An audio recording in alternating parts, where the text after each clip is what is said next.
Luz dos gentios. Eu gosto muito de escrever sobre um tema, destrinchar o que ele quer dizer, pôr às claras aquilo que está em oculto. Luz dos gentios. Ser os olhos daqueles que não enxergam, raciocinar por aqueles que não raciocinam, conectar as consciências no propósito do Criador Deus.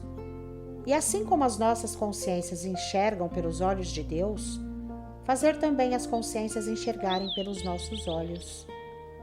Tudo é uma questão de ligação entre a nossa consciência com a consciência de quem quer saber o propósito de Deus.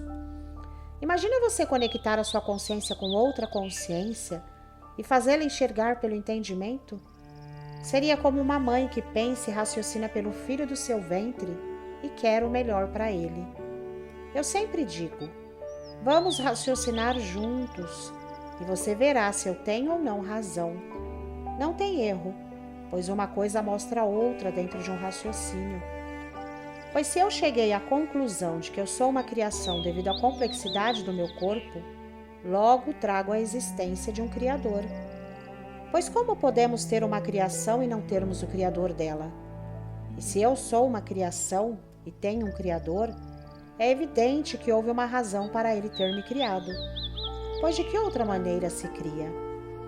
Dizer que um Criador não precisa da sua criação é chamá-lo de irracional, pois todo Criador cria pelo que a sua criação produz. Exemplos. O Criador da caneta criou por causa da escrita que ela produz. O Criador da lâmpada criou por causa da luz que a lâmpada produz. E assim por diante. Toda criação produz algo que interessa diretamente ao seu Criador.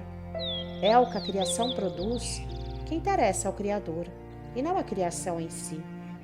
Tanto que nós somos uma criação descartável. E o que vai seguir em frente é o que produzimos, e não o nosso corpo carnal. O que nós produzimos é indestrutível, e vai para a eternidade de todo jeito, ou para o vazio, ou com a vida do Espírito que o Criador Deus nos assentou. E é aí que entra o propósito do Criador Deus. As nossas consciências são ligadas à carne como um fruto natural, mas uma vez esta consciência madura, ela deve ser colhida para o Espírito de Deus, isto é, a consciência deve passar por uma metamorfose existencial interna dentro dela, se desligando da carne e se ligando no Espírito que Deus nos assentou pela vida. Uma vez feito isto, a consciência terá a vida eterna dela pelo Espírito lá no reino de Deus, como o próprio Criador Deus disse: Eis que eu envio o meu anjo, que te guardará neste caminho e te trará até este lugar que eu vos tenho preparado.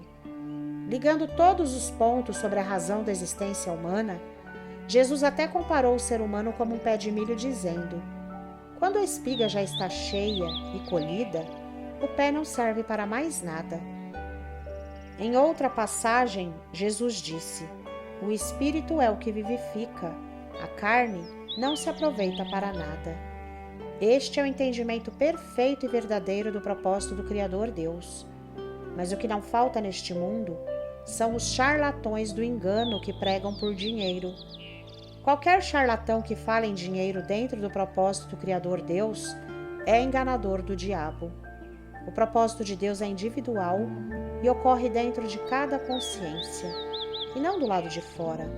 E é neste ponto que tento elucidar as consciências do propósito do Criador Deus. Nós é que fomos criados para fazermos a vontade do nosso Criador, e não que Ele vem fazer as nossas vontades como pregam os enganadores.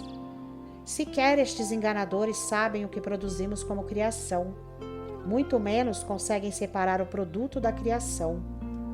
Paulo disse que a lei de Deus se cumpre em nós, consciências, que não andamos segundo a carne, mas que andamos segundo o Espírito. Onde que uma consciência anda pela carne vai herdar a salvação do Espírito no céu? Só na cabeça destes mentecaptos que não veem nada do propósito de Deus.